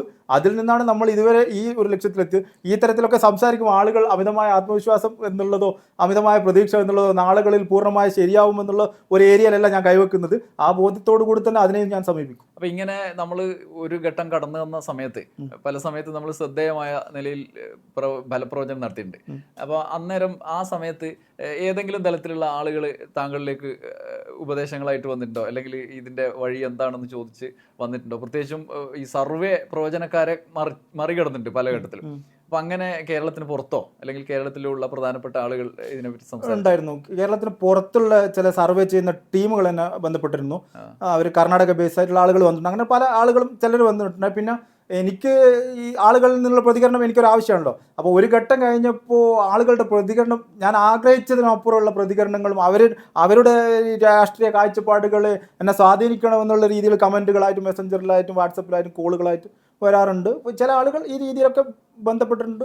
പക്ഷെ അതിൽ നിന്നൊക്കെ പിടിച്ചു നിന്നിട്ട് വേണം നമ്മൾ നമ്മുടേതായ ഒരു ഫൈനൽ പോയിന്റിലേക്ക് എത്താൻ. അവരുടെ ഗ്രൂപ്പിലേക്ക് പങ്കാളിയാവാനുള്ള ക്ഷണങ്ങളൊക്കെ വന്നിട്ടുണ്ടായിരുന്നു. അവർ കർണാടകയിൽ രാഷ്ട്രീയ പ്രവർത്തനം, അവിടെ കർണാടക ബേസാണ്, അവരുമായിട്ട് വന്ന് സംസാരിച്ചിരുന്നു. പിന്നെ എനിക്ക് വ്യക്തിപരമായ കാര്യങ്ങളെ മാറ്റി വെച്ചിട്ട് ഈ രീതിയിൽ ഒരു ശ്രമം നടത്തിയാൽ പ്രശ്നം റിസ്ക് എലമെന്റ് ഉള്ളത് കൊണ്ട് ഞാൻ ആ രീതിയിലേക്ക് പോയില്ല. ഇപ്പൊ തന്നെ ഈ രാഷ്ട്രീയ പാർട്ടികൾ തന്നെ തെരഞ്ഞെടുപ്പ് മുന്നേ സർവേ നടത്തുന്ന പരിപാടി തുടങ്ങിയിട്ടല്ലോ, അവർക്ക് നിലം ഒരുക്കാൻ വേണ്ടിയിട്ടുള്ള അത്തരത്തിലുള്ള രാഷ്ട്രീയ പാർട്ടികൾ ഇപ്പൊ കേരളത്തിൽ തന്നെ അങ്ങനെ സർവേകൾ പലരും നടത്തി എന്നുള്ള വാർത്തകളും വരുന്നുണ്ട്. അപ്പൊ അങ്ങനെയുള്ള ഏരിയകളിൽ ആ സമയത്തുള്ള കാര്യങ്ങൾ സംസാരിക്കുന്ന തരത്തിലേക്ക് വന്നിട്ടുണ്ട്? ഇല്ല, ഇലക്ഷന് മുമ്പുള്ള സർവേ ആയിട്ട് ആരും ബന്ധപ്പെട്ടു. പിന്നെ സുഹൃത്തുക്കളായിട്ട് കുറെ ആളുകൾ രാഷ്ട്രീയ പാർട്ടികൾ, വിവിധ രാഷ്ട്രീയ പാർട്ടികളിൽ പ്രാദേശികമായിട്ടും സംസ്ഥാന തലത്തൊക്കെ പ്രവർത്തിക്കുന്ന ആളുകൾ ചില സ്ഥലങ്ങൾ കണ്ടുമുട്ടുമ്പോൾ ചിലർ സൗഹൃദ സംഭാഷണത്തിലും രാഷ്ട്രീയ സാഹചര്യങ്ങളെ പറ്റി സംസാരിക്കും. അത്രേ. പ്രവചനം കൃത്യമാകുമ്പോൾ നേതാക്കൾ സംസാരിക്കാറുണ്ടോ? പ്രധാനപ്പെട്ട നേതാക്കൾ അപൂർവമായി സംസാരിക്കാറുണ്ട്. ചിലരൊക്കെ പലരും ഇപ്പൊ നിലമ്പൂരൊക്കെ പോകുമ്പോൾ തെരഞ്ഞെടുപ്പ് ഘട്ടങ്ങളിൽ നമ്മൾ പോകുമ്പോൾ കണ്ടുമുട്ടുമ്പോൾ പരിചയമുള്ള ചില അപൂർവം, നമ്മൾ അത്രത്തോളം ഫേമസ് അല്ലല്ലോ. അപ്പോൾ അത്രത്തോളം ആളുകൾ രാഷ്ട്രീയ സാഹചര്യങ്ങളെ പറ്റി സംസാരിക്കും. അതവിടെ അവസാനം നേതാക്കൾ ഇപ്പം ചില ഫേസ്ബുക്ക് പോസ്റ്റിലൊക്കെ നമ്മൾ ചില ആളുകളുടെ കൂടെ ഫോട്ടോ ഒക്കെ ഇടുന്ന കാണാം. അപ്പൊ അങ്ങനെയുള്ള നേതാക്കൾ സംസാരിച്ചിട്ടുണ്ടോ? അതിലെന്തെങ്കിലും ഓർമ്മയുണ്ടോ? അങ്ങനെ സംസാരിച്ച കാര്യങ്ങളിൽ എന്തെങ്കിലും നമുക്ക് പ്രചോദനാത്മകമായ എന്തെങ്കിലും ഉണ്ടോ? അതുണ്ടാവും. അവർ രാഷ്ട്രീയം സംസാരിക്കുമ്പോൾ ഉണ്ടാവും. ഫേസ്ബുക്കിൽ ഏറ്റവും എനിക്ക് ഹരിയാന പരാജയപ്പെട്ടപ്പോൾ ഞാൻ ഡൽഹി യാത്രയിൽ ഹരിയാന പരാജയപ്പെട്ട ഭൂപേന്ദ്ര ഹൂഡയെ പോയി കണ്ടിരുന്നു. അപ്പോൾ പരിചയപ്പെടുത്തിയ ഒരാൾ മുഖാന്തരം ഞാൻ അവിടെ എത്തി സംസാരിച്ചപ്പോൾ പുള്ളി നല്ല രീതിയിൽ സംസാരിച്ചിട്ടുണ്ട്. നമുക്ക് വ്യക്തിപരമായ ഒരു അഭിമാനമാണ് ഒരു ഏതോ സ്റ്റേറ്റിലുള്ള ഒരു ഉയർന്ന ഒരു നേതാവ് നമ്മളോട് സംസാരിക്കുക എന്നുള്ളത്. അങ്ങനെയുള്ള ചില കുഞ്ഞു കുഞ്ഞു സന്തോഷങ്ങളാണ് എൻ്റെ ജീവിതത്തിൽ ഉണ്ടായിട്ടുള്ളത്. കേരളത്തിലും രാഷ്ട്രീയ പാർട്ടികളുടെ നേതാക്കൾ, അത് നമ്മൾ രാഷ്ട്രീയ പാർട്ടികളുടെ നേതാക്കളുടെ പേര് പറയുമ്പോൾ അവരുടെ ഒരു ഏരിയയിൽ നമ്മൾ കടന്നു കയറുന്നത് ശരിയല്ല. ചിലരൊക്കെ സംസാരിക്കും, അത് അതിൻ്റെ വഴിക്ക് പോകും. ഈ റാഷിദിന്റെ പശ്ചാത്തലം എന്താണ്? ഞാൻ പ്രവാസിയാണ്, നാട്ടിൽ ചെറിയ ബിസിനസ് അങ്ങനെ ഉള്ള ഒരാളാണ്. എൻ്റെ ഏറ്റവും പാഷനായിട്ടുള്ള ഒരു കാര്യമാണ് രാഷ്ട്രീയ പ്രവർത്തകൻ. ഞാൻ നേരിട്ട് ഇടപെടില്ല. നേരത്തെ പറഞ്ഞതുപോലെ നമ്മളിപ്പോൾ രാഷ്ട്രീയ കക്ഷിയുടെ ഭാഗമായാൽ എല്ലാ കാലത്തും ഒരു രാഷ്ട്രീയത്തെ ന്യായീകരിക്കാൻ പറ്റുന്ന ഒരാളല്ല. അതിനുള്ള കപ്പാസിറ്റി എനിക്കില്ലാത്തതുകൊണ്ട് എനിക്ക് ഏറ്റവും പാഷനായിട്ടുള്ള ഒരാളുകൾ എന്ന് പറയുന്നത് മാധ്യമപ്രവർത്തകരാണ്. ഞാൻ ഏറ്റവും കൂടുതൽ ഫോളോ ചെയ്യുന്ന അവരെയാണ്, സംസാരിക്കാൻ ശ്രമിക്കുന്നത് അവരോടാണ്. ഈ മാധ്യമപ്രവർത്തകരെ ആശ്രയിക്കുമ്പോൾ മാധ്യമപ്രവർത്തനം വലിയ തോതിൽ ചർച്ച ചെയ്യപ്പെടുന്നുണ്ട്, പ്രതിക്കൂട്ടിലാക്കപ്പെടുന്ന ഒരു കാലം കൂടിയാണല്ലോ. അപ്പം അങ്ങനെ ഒരു ധാരണ മനസ്സിൽ വെക്കാറുണ്ടോ? ഇത് ഒന്ന് ശ്രദ്ധിച്ചിട്ട് വേണം പെരുമാറാൻ എന്ന്, അല്ലെങ്കിൽ ഈ വിവരങ്ങൾ ശേഖരിക്കാൻ, ആശയങ്ങൾ സ്വീകരിക്കാൻ എന്ന് വിചാരിച്ചിട്ട് തന്നെയാണോ, അതോ അതിലൊരു കാര്യം വെച്ചാൽ മാധ്യമ പ്രവർത്തകർ പരമാവധി സ്വകാര്യ സംഭാഷണത്തിൽ സത്യസന്ധത പുലർത്തുന്നുള്ള വിശ്വാസം. രണ്ടാമത് പിന്നെ എന്നിലെ രാഷ്ട്രീയം നമ്മളീ പറയുന്നതിന് അപ്പുറത്തേക്ക് കാഴ്ചപ്പാടുള്ള ആളുകളുണ്ടാവും, എനിക്ക് ഏതൊക്കെ പക്ഷമുണ്ട്. അതേപോലെ മാധ്യമ പ്രവർത്തകരെ പറ്റി നമുക്കൊരു ധാരണ ഉണ്ടാകുമ്പോൾ പ്രശ്നങ്ങളൊന്നും വരില്ല. അപ്പോൾ റാഷിദിൻ്റെ മുന്നോട്ടുള്ള യാത്ര വിജയകരമായി മാറട്ടെ എന്ന് ആശംസിക്കുന്നു. ഇത്രയും നേരം ടോക്ക് ഷോയിൽ സംസാരിച്ചതിന് നന്ദി. സന്തോഷം. അടുത്ത ആഴ്ച മറ്റൊരു അതിഥിയുമായി വീണ്ടും വരാം. നന്ദി, നമസ്കാരം.